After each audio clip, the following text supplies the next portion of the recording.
The problem is that people buy these things thinking of them as some kind of investment, or they think that they're investing in that company. Because if there's not that hyper-financialization, are people even interested in the community? What makes them interested to be part of a community? I think the answer to that lies in things that were not possible before. For example, like having a say in how things are run, right? Having a seat at the table, being able to vote on what the artist does. Absolutely, I think the last couple of years, there's definitely been a lot of people who have sort of stressed the financial aspect. But I do think now in the bear market, one of my hopes is that there's a lot less noise. So you have a lot more time for pure builders where the value prop is not financial. The value prop is not like you're going to make a quick buck. The value prop is like, hey, you can build something without asking for permission, right? You have access to a technological construct that you didn't have access to before. So I think that's where the next wave is going to come from.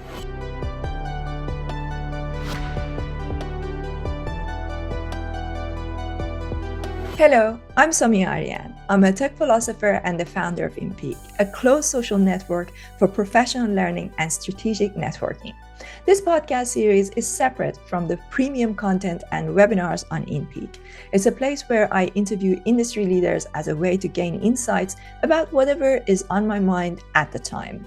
But one theme is always consistent throughout this series, and that is my deep passion for technology and how it shapes the future of humanity. In today's podcast, you will hear my interview with Sriram Krishnan of a16z. I've been a big fan of Sriram for quite some time, and I've been consistently listening to the a16z podcast for the past few years. I talked to Sriram about some tough questions that I'm personally grappling with as a founder who started out in Web3 and is now having to pivot or at least expand beyond it into AI and other areas of emerging technologies. I think we unlocked some real insights in this conversation that I hope you will find helpful to your journey of navigating the fast technological transitions of our time. So without further ado, let's dive right in. So Sriram, I listened to your talk that you gave at Consensus, and it was super interesting as you were talking about Web3 social. And I was like, oh God, I'm building this platform and I have all these questions. So the way that I do these podcasts is usually I treat them as like a consultation session. So then other founders listen to it and they will take from it what they want. So it's more of a founder talking either to another founder or to a VC, asking questions that I would normally ask as if I would ask an advisor. So here's the thing. When I came into Web3, I wanted to build a platform that was essentially what you would call a social platform, but not necessarily a social media in the sense that we know today as social media like Twitter, etc. Not for example, something like Farcaster or Lens Protocol, but more like a closed social network. The reason why I wanted to do that was because as somebody who grew her audience on LinkedIn, I was just really frustrated that, for example, when I came to Web3, I couldn't move all of my audience from LinkedIn into Twitter. You know, you're always kind of losing audience and you spend so much time building an audience and then you lose them. So what I loved about Web3 was that the difference between the concept of audience and community. And I wanted to build a platform that was for building a community. However, as you know, Web3 hasn't proliferated the way that we hoped. So we are in August. So that's 4 months or so since the talk that you gave in Consensus. Do you still believe that Web3 as a whole is going to be a thing even in the coming months? And then if you say yes, then we can get to whether Web3 social is going to be a thing. TLDR, absolutely. The way I think about it is for everyone in Web3, there are kind of multiple reasons to get into it. And if you look at my story a little bit, I have been in technology for a while. I feel so old. But I spent a lot of the last decade working in these large social media companies and consumer platform companies at Facebook, Meta, Snap, and Twitter. But before that, I had grown up in India, as a kid, with sort of a computer in my bedroom, with kind of like really bad internet access. And I would just write code. I would participate in online forums. I would write a lot of open source code. I would build a lot of software, which is kind of communicated, which built their own email client, which built a browser. And it was very much like the spirit of the open web. And and over the years, we saw a lot of amazing consumer internet platforms being built out, Google, Facebook, etc. And I was a part of some of it, and they've changed the lives of billions of people. And they helped me, they made my career. So huge props to them. But I do think there is an element of the original spirit of the internet that has been lost, and which is permissionless innovation. Like when I was like 15, 16, I could write code that built an email client, and I didn't, Gmail didn't even exist then, but I didn't have to call up someone at Hotmail and say, hey, I need an API key, right? Or I need a token which I need to plug in. And if you look at most major Web 2 platforms today, that's how they work. You need an API key, or maybe you may not even have access. And I think there was something fundamentally lost, even though we had this amazing innovation. And one of the things I like to say is, like, if you're getting into Web3, there is almost a quasi-religious aspect to it, and you have to believe in it. And for me, one of the reasons I'm here is obviously I love working with founders, and I love the technology, and we can really get into all of that. But I do, part of it is like, I want to recapture that spirit, that energy of what got me into computing, like in the late 90s, to really date myself. And I do think we have lost. So the idea of like, permissionless innovation, the idea of you truly owning things online, those are things which I believe in deeply. Lots and lots of others do, obviously, in Web3 and crypto. And yeah, we can get there. But still, I'm as much a believer as I was a few years ago, and will continue to be. That's great to hear. I have to say that I've got a similar story to you. So I grew up in Iran. I left Iran when I was 23. If it wasn't for internet, I wouldn't be here now, because I figured out how to search the internet, find universities, apply for universities. I'm about the same age as you are, so like similar kind of timeline. And let me ask something. What was the first internet forum or site or app where you kind of like were able to kind of break out of just Iran and maybe able to communicate on that? What was that first site or app for you? So in Iran, those forums, they were all banned. The first forums that I managed to go to was after I came to the UK, and I lived in Scotland. So when I was in Iran, I was only able to go to the university websites, and I just managed to get enough of an access to apply for universities, to search universities, find out which universities were offering the courses. I wanted to do a course in political science. At that time, I was working for United Nations in Iran, and for European embassies before that. So it's like, with my background is working in United Nations and European embassies, and I had studied English. So I was like, okay, I could maybe get into a university here to come in and do a master's in political science. So the amount of access that I had in Iran, because of the way that they really limit everything, was just to be able to get into university websites. But once I came into the UK, the first forums that I went on were bodybuilding. Like bodybuilding forums were a thing back then, and they were just the concept of community. And basically I got into really exercising quite a lot, because at first when I came to the UK as a student, I didn't have a lot of money, and I was like eating a lot of cheap biscuit and orange juice full of sugar. So I was like, okay, I need to get fit. So I started searching, and I found a like-minded community of similar to what it honestly felt like Discord. It looked like Discord. It had that feeling with like a dark background with chat functionality, right? And that was the first time that I discovered the concept of, what a community was like. And then when Facebook came along, you felt like really exposed, like there was the way that it was open, and, you were like all of a sudden connecting to lots of people. And then this idea of followers and following started to proliferate. And like, I hate that, actually. I really don't like it, because I just feel like this following thing, it's just really tapping into a level of human psyche, that dopamine response that is making people to say things, do things just to get that response, just to get that like. And we behave in a way on social media that you never would in real life. In real life, you don't walk around like just say, okay, let me see, what can I say in this room that I'm entering? I think first of all, I think your story is fantastic, and congratulations. I mean, there's a lot of similarity with me and I think my wife's story there, and growing up online, etc. But the follower following, I do think you have a great point. When I was at Twitter, one of the things I tried to get them to do, well, this has nothing to do with Web3 or crypto, but since we just on the topic, one of the things I tried to get them to do was to remove all numbers from the following followers graph. And the reason for that is that I do think, one of the things I think Twitter had an issue with was when new people would show up at Twitter, they would see these people who had like millions of followers, right? Hundreds of millions of followers. And it would usually have one of two effects. One effect would be, okay, there is no way I'll ever have as many followers as, say, somebody as Lady Gaga or Elon Musk. This was before Elon owned Twitter, or one of the large accounts, and they would just get dissuaded and they would just stop. The other issue that would happen is they would look at these super famous people and they would say, I need to do what these people are doing.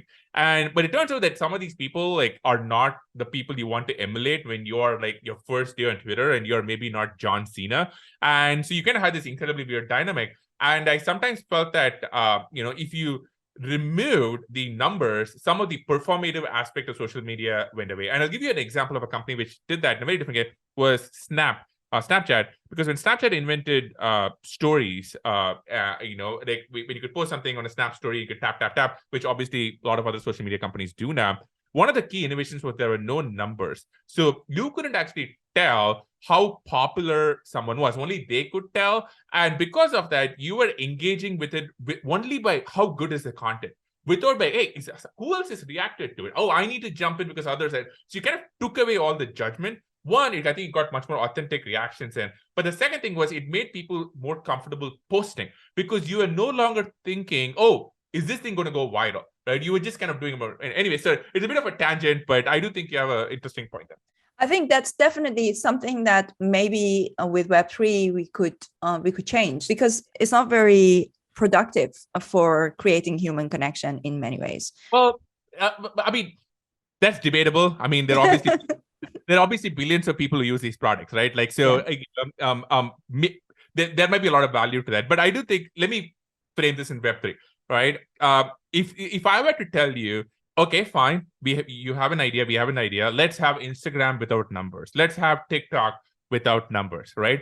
You can't do that, right? You have to maybe be an employee of TikTok and you have to be in, some exec meeting and be like, hey, can we run an experiment that removes all these numbers and hopefully someday, and then you can ship it, all right? And that's the only path you have. Like, you don't have two things. One, you don't have any power as a user.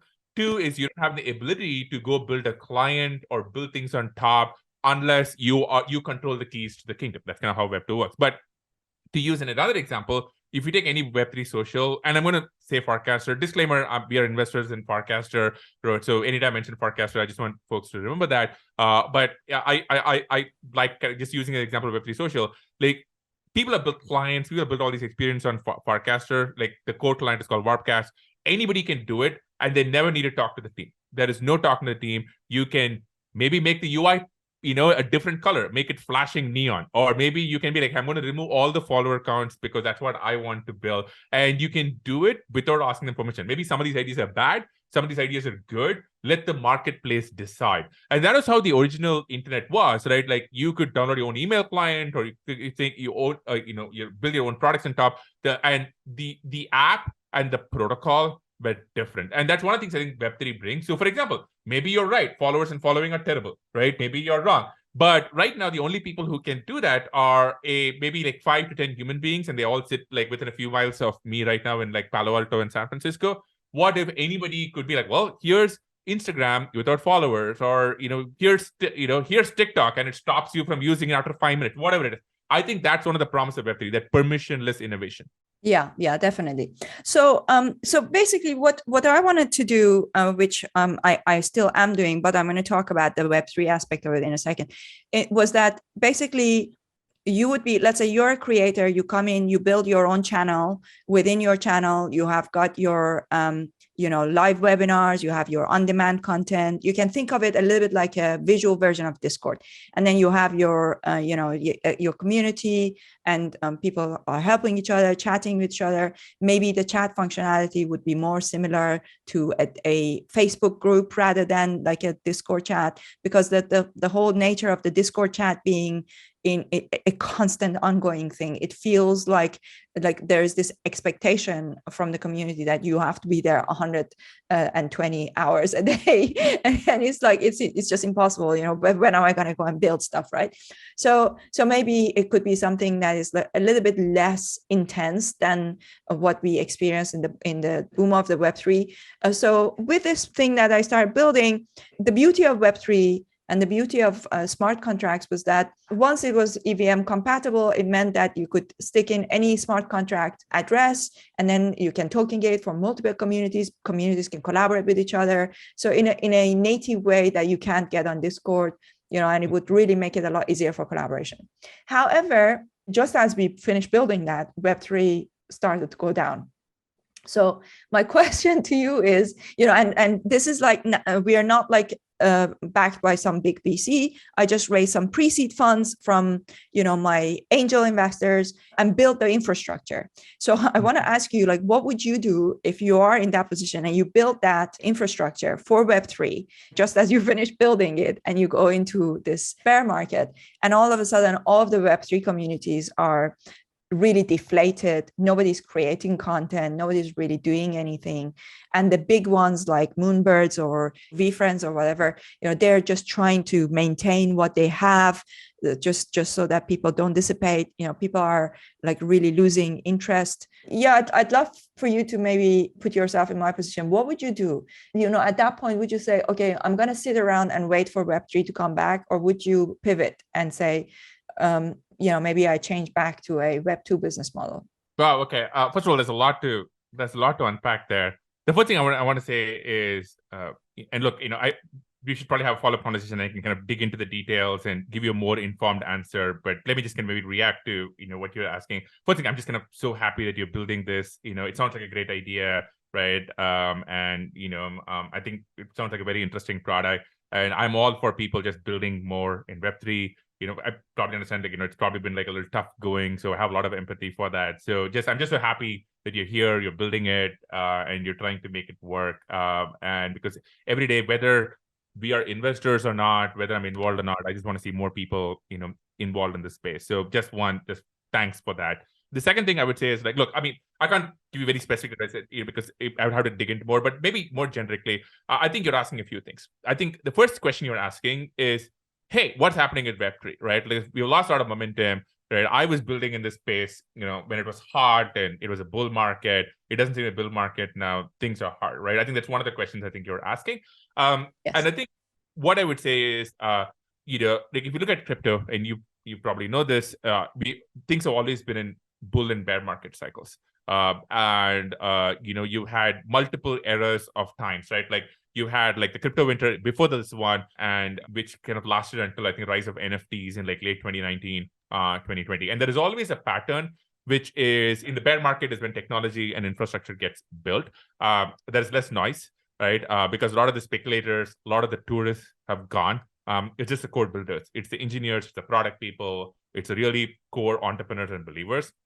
They build these products, they build the infra, and as they build it, you get use cases and you get products that have, that find usage. People get very, very excited. And that brings in a lot of other people, right? Like, I think you could argue, for example, the last cycle, people were like, oh, NFTs are really interesting. And they kind of like, it brought a lot of people in. And I think we are in a bear market cycle now. It obviously, but the reason I work here and the reason I think we will is like, we're seeing all these people building things up and down the stack on the infrastructure layer, whether it be L1s, L2s, and obviously in kind of the app space. I don't have a crystal ball as to which ones will work, but I think across it, right? I think the idea is like, this will, will kind of bring in the next set of innovation and so on. But that doesn't help you because you're like asking, okay, well, but I need to kind of build this and there's a lot of momentum. I hate to use an example, but to kind of use an example, right? Like, again, to going back to Farcaster, one of the things I really like about the Farcaster approach is that there is nothing about the way Dan Rubber is building his community or the way the products approach that has to do with the financial side of crypto, right? There is, the price of ETH, the price of anything has no impact on whether you use Farcaster, outside of maybe the gas fees, but whether you actually find value in the product or whether you find the community, it's very remote. And I really I like that, because I do think there is an element in the last cycle where a lot of products, a lot of, were really maybe focused too much on the financialization aspect, as opposed to just leaning in on decentralization and permissionless innovation. So if you think about, like, if you go into our podcast and look at the communities, it's still a small early community, but they are there because they just want to hang out with the other people. They're not there to make money. They're not there, they're just there because they like the conversation. We chat about podcasts or memes or, whatever it may be. So I do think, like, I think there is a pattern across a lot of communities across the years, where the ways communities work is you find these high status individuals, who have close ties, who are underserved by existing platforms, and you bring them over, and then they build connective tissue and they start growing into something else. Like, for example, you mentioned your fitness forum. I used to hang out in, like, really weird parts of Reddit, and that just kind of grew and grew. And we'll see what happens to Farcaster. I obviously have hope, but the idea is, like, you have these high status people who are not maybe popular on Twitter or Instagram or TikTok. They're there. And by the way, even if you remove crypto, this is a pattern that repeated over time. Like, if you look at TikTok, Charlie D'Amelio became famous, but that was because on Instagram, she never was. And TikTok was just a better forum for her. But on Instagram, you had people who are very visual, who could never kind of do the text jousting that Twitter was famous for. So you always see this pattern. So, and I think kind of removing the financial appeal from the core product appeal is very key. I think there may be a third question, which I think you're asking, which is, hey, some of these Web3 communities that, who might have been using it are now, maybe not around, or maybe don't have the energy they do. And I think that's very much, that's very much a pattern. But I also think, like, the ones that are still around, or maybe going outside communities, I think there's an opportunity there to find these people who are not tourists, who kind of survive the bear market, and you kind of build this strong, cohesive community. But psychology, I think the core question, and again, this is me riffing. I don't want to sort of give advice to a founder who's kind of in the weeds, because, they're kind of just reacting to what you asked, right? I think if I were to think about, what does Web3 actually give me? And, and is what you're trying to build uniquely taking advantage of Web3? So in the Farcaster world, I think there is, right? Farcaster is leaning into a pattern. We have been, I wrote this op-ed for a couple of weeks ago. We are seeing a world where across social media, people are asking, like, hey, I want a voice. I want, to run my community my own way. I don't like the way this place is run. Maybe, what content's allowed or not allowed. I want different experiences. So Farcast kind of leans into that and says, hey, here's a way where you can actually have those things. And I think the question, maybe your best question to answer this is, are you taking advantage of, like, decentralization and permissionless innovation bring to bear? So that, there's a lot of paths we can go to. And again, this is me riffing off of what you said, and we can obviously have, like, a much more detailed this is exactly. So this is great, because this is not a generic conversation or podcast. It's always, the whole point of this podcast is, I want people to see a real life example of the kind of challenges that one goes through as a founder in this space. And to answer that last question that you asked, the idea was that, yes, because of the smart contracts, they enable a level of flexibility in collaboration between communities. So some of the communities that use the platform, one of them is Real Vision. They use the platform with Raul Pal and their team, but they use the platform for just like a certain type of events that they do, which is more interactive, and they can bring in, for example, let's say if you're doing a session with World of Women, you can easily just from a drop-down menu, you can just put in World of Women, and then World of Women holders also get access to that. When I built this, it was not necessarily just focused on, like, PFP communities, because another one of the communities that uses it is Tom Bilio's InPeak. Tom's great. Tom and these are fantastic, amazing. So they use the platform as well. And Overpriced JPEGs uses it. Zen Academy. So a number of communities use it, but they are not using it enough, because they are not creating enough content. And I think that will change when the market changes. They're just not creating enough content that will bring in a level of interest. So, and my idea initially was that I was going to make it available for free for about 12 to 20 communities. I offered it to Moonbirds. They didn't take up that offer because they're trying to build their own thing. And same thing with VeeFriends. So I understand some of the bigger brands, and I just realized that Web3 communities have got so much on their plate right now because they're just so stressed out about the community not engaging and people not really being interested in anything, because everybody looks at their price of their NFTs, and the NFTs are down, so people are not interested. They're not showing up to the Discord. So the last thing people want is to create like elaborate top content. Just on that point, sorry, I mean, but I was watching some of your other podcasts, and the one with Magdalena was, I think, is very awesome, and she has some very good points here. I do think you're pointing to a pattern where I think like two things, right? One is when you have a large platform like Discord, and I have a lot of friends, etc. Those things have a gravitational pull. It just installed by default, you know how to use it. And it's true for any social media platform, which is like, it's just the thing which everyone knows. And for any sort of upstart, right? And by the way, we have, I'm an investor in a company called Towns with Ben Rubin. And they're kind of trying out a different Web3 community product, which is very close to us. And I think the question is always like, okay, how do you build something which overcomes that inertia? Right? Like, because, it's a little bit like building a chat app. If you're building a chat app, but I have iMessage and WhatsApp and Signal, Telegram. Like, how is yours? Like, not just a little better, but dramatically better. It's completely different. It's a completely different approach. It's around creating live experiences, and then you take the live experiences and you have your own library of content. For example, Moonbirds, from the day one, they have had so many live sessions in their Discord. It's all lost.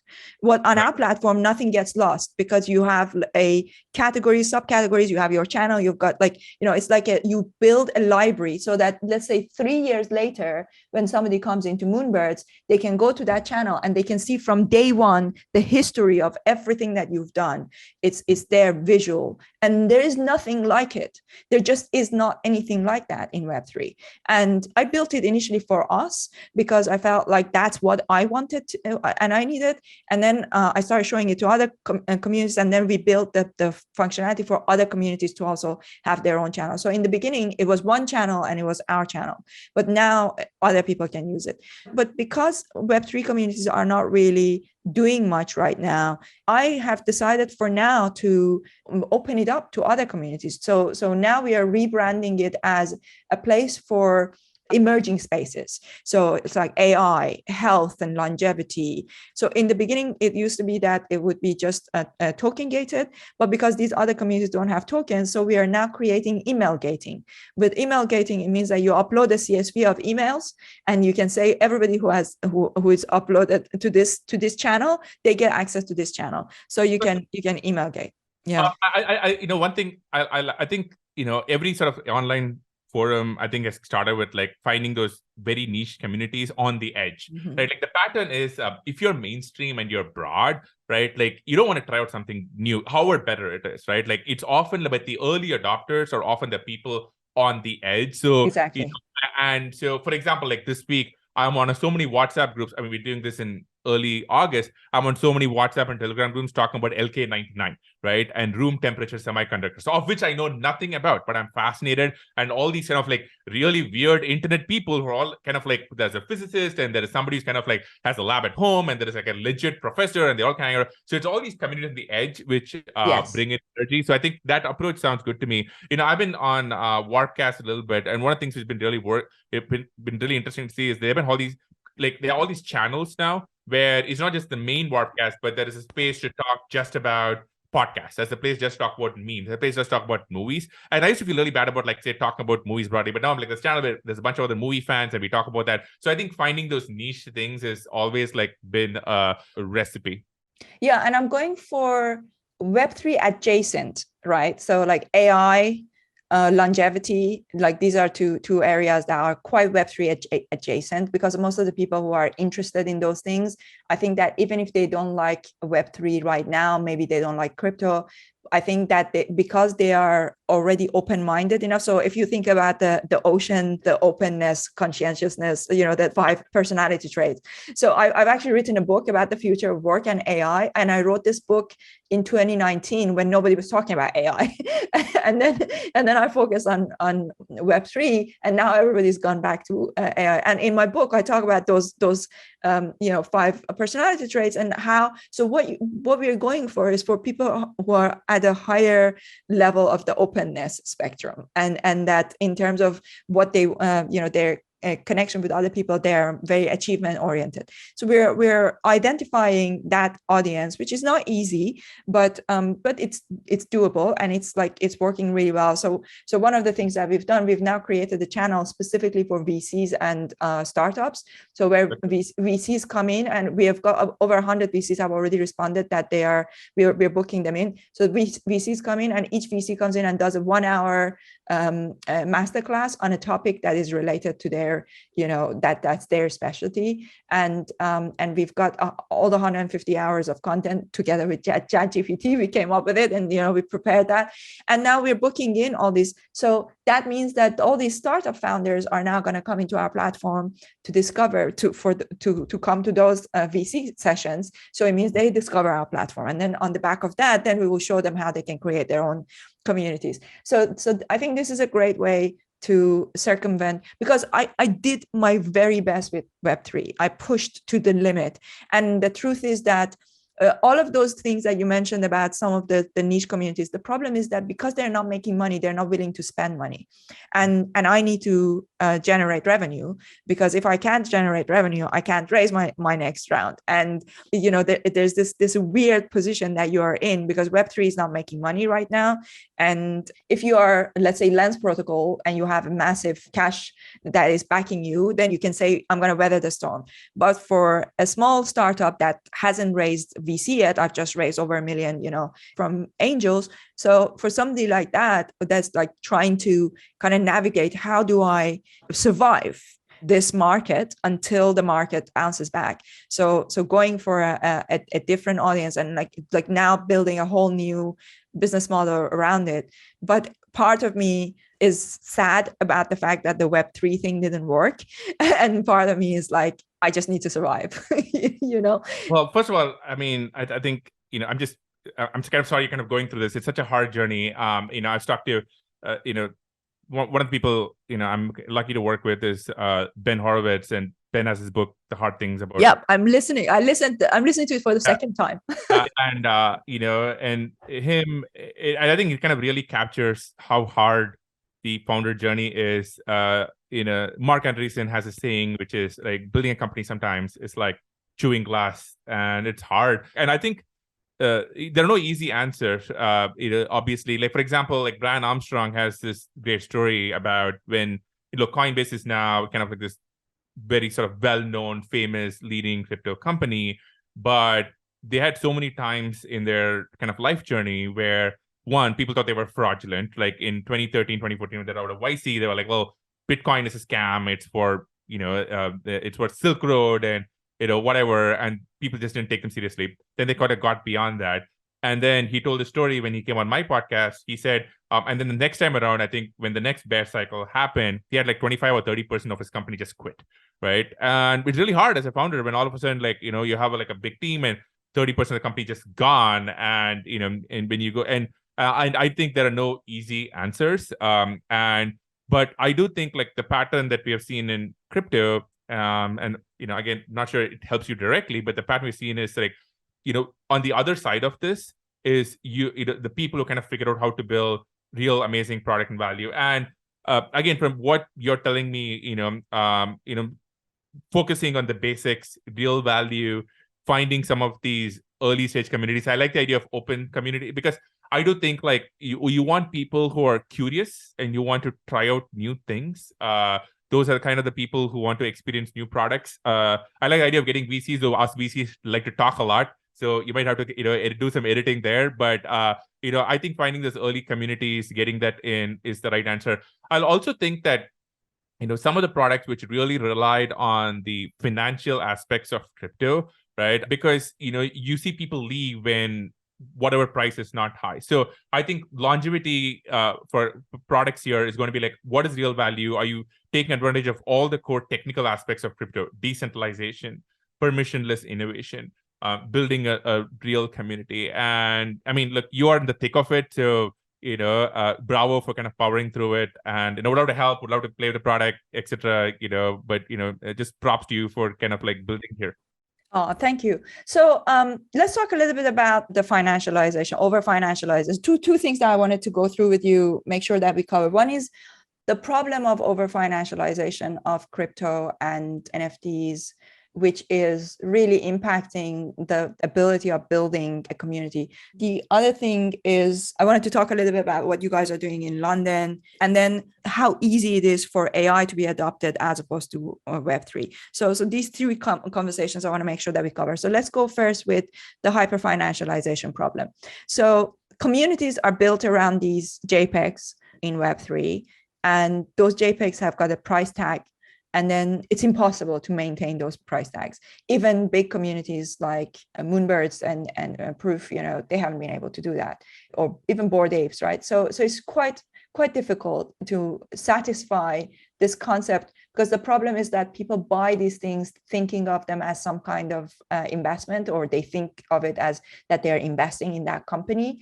But that's the reality is that that's not true. So how do you see the next wave of people that come into Web3, if that happens? And it sounds like you are very hopeful and adamant that will happen. But how do you think, what will it look like the next round? And what have we learned from allowing this over-financialization? And when I say allowing, I mean, look, for example, I remember a day when Kevin Rose went on Bankless, and they were talking about royalties, and they're like talking about, how this was such a great business model. And then within a few months, that all the things that have happened in Web3 has shown that that's actually not the case, because royalties were not sustainable. And when royalties were not sustainable, then the communities didn't have as much of a reason to try and keep the floor prices high. This concept of floor price became very problematic. So how do you see the next iteration of these community building around, because if there's not that hyper-financialization, are people even interested in the community? What makes them interested to be part of a community? Good question. I think, I don't want to talk about any one specific company, but I think the macro thing is, I think you have to start with, what is special and unique about Web3, right? And the answer to that is not, we are invested in something where the price is always going to go up. That's just not going to happen, right? And I think the answer to that lies in things that were not possible before. For example, like having a say in how things are run, right? Having a seat at the table, being able to vote on what the artist does, having access to things that you don't have a part of, and being along for the journey. So I do think the things which lean into what is unique about Web3, as opposed to, just something where like, hey, you're just going to have drop after drop after drop. Like, that's where I think the answers are, right? Like, so I have a friend who likes to say, like, the products, the communities that last long are the ones where you're along for the journey, right? You feel you have two kinds of, I would say, stakeholdership. One is economic, right? Like, so for example, we have this whole report that we put out on, the take rates from all these Web2 social companies, and how anything in Web3 that you're just because the architecture of it, right? Like, you have economic participation. The second kind of participation is what I like to call it a seat at the table. I used to watch, I remember watching Hamilton back like 5 years ago, and like you're in the room where it happens a little bit, where, it could be the most smallest of choices, or it could be something more profound, and you get to vote and you have a say, right? And across the board, we see like, I come from the world of social media. You see all the social media companies who have like people really mad at them because they took down something or they didn't take down something. So I think the answers, and the reason why I don't want to give you a specific answer is like, it's hard to, hard to look in a crystal ball. Like, we'll have to see where the next wave of innovation comes from. But that's where the real value has to be. It's not from, hey, you're going to make a lot of money. It's like, hey, you now own something. There's a meaning to that. You get to participate in something over a long, and also over a long period of time. So that's kind of what I would say. And I think, the people are kind of like been able to do that, as opposed to just kind of like, promise like financialization have done well. I think on social media, which, which kind of spend a lot of time on it, one of the reasons, sometimes there have always been efforts to be like, hey, we are going to do this thing where you can bring in your followers, or we're going to pay you to write something, right? Those never work. And the reason they don't work is the psychology for what makes someone want to contribute. Why I do a podcast, or why you maybe do this, or why somebody builds a following. So it's not purely financial, right? Like there's a lot of things happening in there. Second is it's really hard to model these mechanics and avoid short-term behavior. You kind of wind up drawing people who are motivated, by mercenary financial motivations, and not be like, hey, I want to be part of something. Like, when you're part of, like, say, the community you mentioned, or when I was part of, like, the online forum, I had no idea of making money. I was just there because it was fun, right? And I liked the group. It meant something, right? Like, that's why I was there. And so absolutely, I think the last couple of years, there's definitely been a lot of people who have sort of stressed the financial aspect. But I do think now in the bear market, one of my hopes is that there's a lot less noise. So you have a lot more time for pure builders. People are just really focused on the technology, on product, where the value prop is not financial. The value prop is not like you're going to make a quick buck. The value prop is like, hey, you can build something without asking for permission, right? You have access to a technological construct that you didn't have access to before. So I think that's where the next wave is going to come from. I really hope that you're right, Sriram. I really hope that you're right, because my worry is, I don't know how much time you spend day to day in the discords of these various communities. Way too much. But like my worry is that the conversations that I see going on, it's all about the money, and I really hope that we start to see people focusing on all of the other wonderful aspects of what the things that attracted me to Web3 was all of the things that you said, like the technology is so elegant. But talking about the technology, so let's get to the next question, which is around how easy it has been for AI to be adopted as opposed to Web3. I mean, like I was chatting with the team at Real Vision yesterday, because we were doing some collaboration with them, and they were in London, and they were like, I asked them, how do you feel about it, like with what's going on right now? And they were like, look at how easy it's been for AI to be adopted. The problem with Web3 is it's just complicated. Like, for example, if I wanted to tell somebody that you can use our platform, even the VCs that I'm talking to, you can use our platform. For example, right now, you can go and create an a16z channel, and then you can have live webinars and on-demand content for your portfolio companies, and you can give those portfolio companies a token, and only they can access that channel. Like, look at the value proposition of that. And then if you could maybe do a collaboration with another VC, maybe you could do a collaboration with Alexis Ohanian, right? And he's got his own thing with his token. All you have to do is just like add them from a little drop down menu, and then you can say, like, for this month, or for this event, for this specific thing, all of the people who are, who have the Alexis Ohanian token, they can also come into the a16z channel. This is what we try to build here. And we have built, this is built, it's all built, it's there, it's ready to go. But it's so hard. When I even talk to VCs, I'm telling them, look, you can use this channel, this is what you can do with it. But they're like, but we don't have a token. We don't, and like, we are, do you mean that all of our portfolio companies need to go and create a wallet, and then we have to put a token into their wallet, even if that token is just a soulbound token? It's just the complication of it. So that's why we are going down that route of now creating the email gating, which is like, it feels like taking a step back, Well, I think there's a couple of things in here. First of all, I spend all of my time on crypto, right? I'm not an AI expert. There are a lot of AI experts, a lot of them on Twitter. So I leave but I think you're making a few interesting points here, right? I think the first one is, a lot of things about crypto do need to be easier. That's why I'm really excited for lots of different things. Like, for example, account abstraction, which I think is going to make it a lot easier for people to kind of sign up, have an onboarding experience. A lot of obviously activity in the L2 space about making it faster and cheaper. So I think the idea of like, hey, we need, there is always going to be a push that, crypto, how do you make it easier for hundreds of millions of people, or billions of people to use a mainstream product? Absolutely, right? On the AI side, right? Like, I think, and again, I'm not an expert, my day job is, being crypto VC, is on the AI side, right? Like AI has kind of been through multiple like hype cycles themselves. Like if you look at it in the 60s, it was like, McCarthy and the history of Lisp, who were kind of the original AI folks. And then that led to like the MIT labs, and you had like Symbolics. And then there was kind of the rise of neural networks, and people like neural networks are dead. And then in the last 7-8 years, you had like deep learning show up. And then last couple of years, transformers and attention show up. So they kind of had multiple crests and troughs themselves. So, sometimes, I hang out with like my AI friends, and, because I know so little about AI, and, they ask me about crypto, I ask them about AI, and they'll be like, oh, we've been through kind of like similar versions of this. What is actually interesting to me, and, we actually announced one recently, is the intersection of AI and crypto. So we just announced a couple of months ago, one of my partners, Ali Yahya, leading investment in a company called Jensen.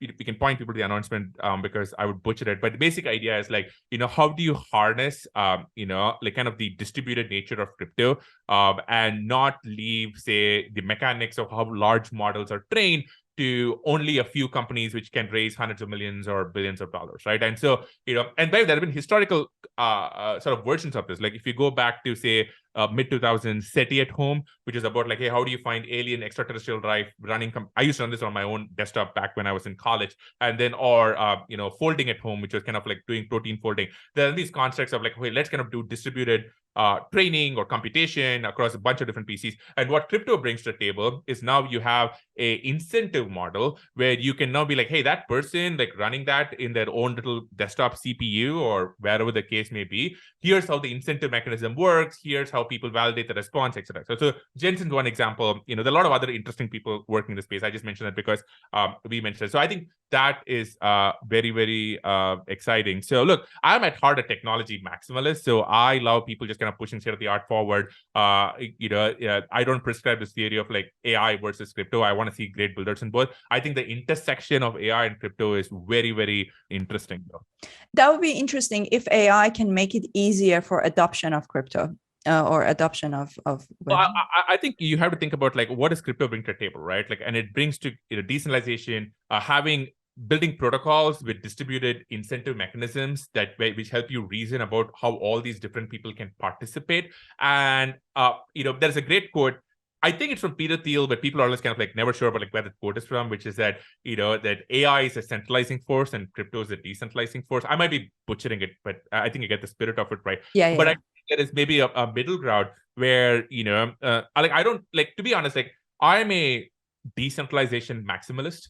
I tell people like, crypto just happens to be one of the best ways to do decentralization, right? Either it's magic, but I'm a decentralization maximalist. And I would hate to see a world where large AI models are the province of only 3 companies, right? Yeah. Nothing about the companies. I like those people. They're great people. I would like to see like, hey, ones where, you can train the next version of GPT or Llama or Claude or whatever the case may be on. I have a MacBook M2 right here on one of these, right? Or you can inference it on one of these, and then you get to participate. There is an incentive mechanism for you to participate. You get rewarded. That's one interesting example. The other interesting example of AI and crypto is attribution mechanisms. I think in ETHCC in Paris a couple of weeks ago, there are all these interesting prototypes, and I think there's a hackathon where people are kind of participating. Like, how do you kind of show the attribution of how some image comes from, all the way back to the source, and and maybe those people can be rewarded too. So I think, look, we're just kind of getting started. I see a lot of builders building in this space. So I'm a decentralization and technology maximalist, and I would love to see like more amazing products. Yeah, absolutely. So last question, can you tell me a little bit about what's happening with London? So, and I'm based in London, so I'm very excited about you guys in being here. Oh, well, that's awesome. I might have to ask you for tips on living in London. I'm actually, actually, as we record this, I'm actually going to be moving there in a few days. It's a longer conversation, but the couple of minutes we have, I will say very quickly, one of the things we've been, really excited with the United Kingdom is their focus on providing a clear regulatory framework with clear rules of the road, and want to kind of foster innovation, especially in crypto. And we've been kind of like really heartened by what we have seen over there. And also we've been like really heartened by the amazing talent that we see in the United Kingdom, and lots of different things. And I'm going to miss a few. So from obviously the amazing crypto startups happening in the UK, we are investors in a few. There are more. There are multiple like pockets of amazing hackers. But one of the best parts is like academia, right? And not just kind of the major Golden Triangle university, not just like Oxford, Cambridge, or all these other places which have blockchain clubs and people building things. It's just amazing talent there. So yeah, so we are really excited. We announced Chris Dixon, who the managing partner for the crypto fund, I'll announce along with the UK Prime Minister that we're going to be opening up an office. I'm going to be flying out there to lead it up along with a small team, and I would love to get all sorts of London living tips. Of course. We're going to be there for a while, and yeah, we're really excited. And if someone's watching this and you're in London or UK or anywhere nearby and you're into crypto, send me an email or a DM. I want to hear from you because I want to really understand that. But for now, we just like, let's find a place to live and let's get settled. But yeah, we're really excited about the UK long term. That's great. We've just applied for a grant to build something on the cross section of AI and blockchain. So I'm hoping that the UK government opening up to it, hopefully that will help. And I think I'm hopeful about living in London. I think that this might open up an opportunity for us, because I think with what we've done now with our platform, we've already built the Web3 element of it. Now we are also building a really interesting AI side of it. So I think that hopefully we should be able to be at the cross section of that, and hopefully being in London, that will help. I love hearing that. And I think for anyone listening to this podcast, if you're based in the UK or London, or if you have ideas and suggestions for crypto especially, just reach out, right? Like I would love to meet everybody and be a kind of a good participant there. We have a lot to learn, but we're very excited to be out there. The other part of this is we are going to be running our crypto startup school next year in London, so that's going to be very exciting as well. Really pumped for that. That's going to be, well, I don't know if they're officially on the date yet, but that's going to be happening next year. And yeah, so just really excited for all things UK. But I would love any and all tips. So if any of you watching this are in London, UK, send me tips, because I'm going to be moving there. And yeah, I'm excited about that. Awesome. Excited to have you here. Thank you so much, Sriram. Hey, thank you so much. And this was a blast. Thank you so much for having me. And thanks for building in Web3. I hope you enjoyed this conversation with Sriram Krishnan of a16z. If you enjoyed this podcast, be sure to subscribe to it on Apple, Spotify, or any other one of your favorite podcast channels. And subscribe to my YouTube channel, The Somi Arian Show. If you could also be so kind as to write me a review, I will be sure to read it during the show and respond to your thoughts and comments.